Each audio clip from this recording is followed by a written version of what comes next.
But anyway, after Djoser comes a guy called Sneferu, who is considered to be, even though he had a lot of trial and error, he's considered to be the greatest builder of the era, primarily because he was the one stress testing the idea of the true pyramid. We had the step pyramid, obviously, and that was fine, all well and good.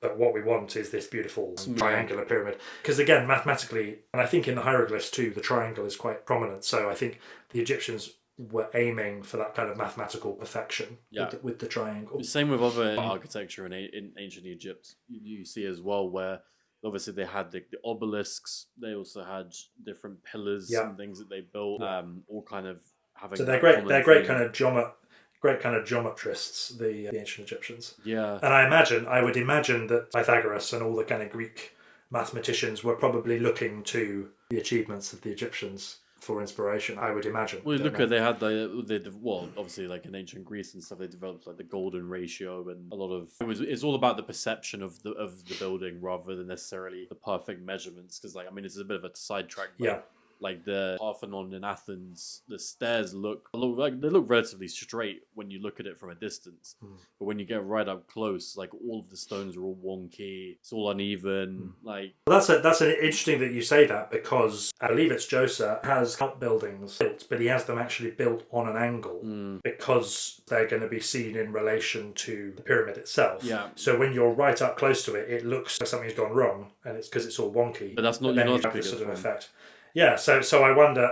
It's interesting that you say that about the Parthenon, because maybe again that was a sort of perspective thing that the Greeks learned from the Egyptians. Maybe, I don't know. It'd be interesting to ask the kind of mathematicians how that all fit together. Anyway, so Sneferu, he tries one, it all falls down. He tries another, it all falls down. But he's kind of indefatigable, and he builds first one at Meidum. Meidum, I should say, is up towards the kind of the nice delta-y bit. That's one that falls down. Another one bent. Maybe it was bent. Maybe that's why it fell down. And finally, the ones that work, because there's a sort of collection of them, are called the red pyramids. So he gets the formula right, and he thinks, fantastic. So he continues and he builds several. And at this point, everyone is celebrating because the impossible has been achieved. So he is the one, the kind of canary in the coal mine with the true pyramid. He is the one who just keeps knocking away at it, keeps innovating until he gets it right. Yeah. Basically, he's an extraordinary. Because also you got to think. These are decades-long projects. Yeah. If I think the Meidum one was pretty far along in its construction before it fell down. So you've got to think that's pretty extraordinary. If you're going to recover from that, it's a huge investment. It's no small time and resources.